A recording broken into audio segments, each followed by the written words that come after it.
നല്ലൊരു മഴയോ കാറ്റോ ഒരുമിച്ച് വന്നാൽ തകർന്നു വീഴുമെന്ന ഭീതിയിൽ ഒരാശുപത്രി. ആയിരക്കണക്കിന് രോഗികൾ ദിവസവും എത്തുന്ന അപ്പർ കുട്ടനാട് മേഖലയിലെ നിരണം പ്രാഥമികാരോഗ്യ കേന്ദ്രമാണ് ആരോഗ്യമില്ലാതെ കിതയ്ക്കുന്നത്. എപ്പോൾ വേണമെങ്കിലും സംഭവിക്കാവുന്ന ദുരന്തത്തെ പ്രതീക്ഷിച്ചാണ് ഓരോ ദിവസവും ആശുപത്രിയുടെ പ്രവർത്തനം.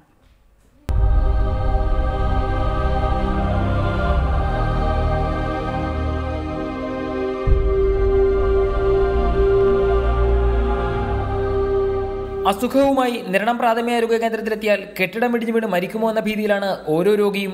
1957 ആശുപത്രി സ്ഥാപിച്ചതിനു ശേഷം യാതൊരു വികസനവും അപ്പർ കുട്ടനാട്ടുകാരുടെ ഏകാശ്രയമായ ഈ സർക്കാർ ആശുപത്രിയിൽ ഉണ്ടായിട്ടില്ല. മഴയോ കാറ്റോ ഉണ്ടായാൽ രോഗികളെ കെട്ടിടത്തിനുള്ളിലിരുന്ന് ചികിത്സിക്കാൻ ഡോക്ടർമാർക്കും ഭയമാണ്. ആശുപത്രിക്ക് പുതിയ കെട്ടിടം പണിയാൻ സ്ഥലം MLA മാത്യു ടി തോമസ് 1 കോടി രൂപ നൽകാമെന്ന് അറിയിച്ചിട്ടും ആരോഗ്യവകുപ്പ് അനങ്ങിയിട്ടില്ല. ഒരു മഴയും വെള്ളപ്പൊക്കം ഉണ്ടായാൽ ഇവിടെ ഒരു കാരണവശാലും പ്രവർത്തിക്കാൻ വയ്യാത്തൊരു അന്തരീക്ഷമാണ്. അപ്പർ കുട്ടനാടിന്റെ ഒഴിവാക്കാൻ പാടില്ലാത്ത ഒരു വലിയ സ്ഥാപനമാണിത്. അടിയന്തര സാഹചര്യമുണ്ടായാൽ അപ്പർ കുട്ടനാട്ടിലെ 5 പഞ്ചായത്തിലുള്ളവർ ആശ്രയിക്കുന്ന ആശുപത്രിയോടാണ് ഈ അവഗണന. ആശുപത്രിക്കായി മുൻപ് നിർമ്മിച്ച കെട്ടിടം നിർമ്മാണത്തിലെ അപാകത കാരണം ഇടിഞ്ഞുതാണ നിലയിലാണ്. ഈ ആശുപത്രിയെക്കുറിച്ച് മുൻപ് റിപ്പോർട്ടർ വാർത്ത നൽകുകയും ജനകീയ പ്രതിഷേധം ഉയരുകയും ചെയ്തിട്ടും ആരോഗ്യവകുപ്പ് മാത്രം ഇപ്പോഴും അനങ്ങാപ്പാറ നയത്തിലാണ്. S Shyamkumar, reporter, Pathanamthitta.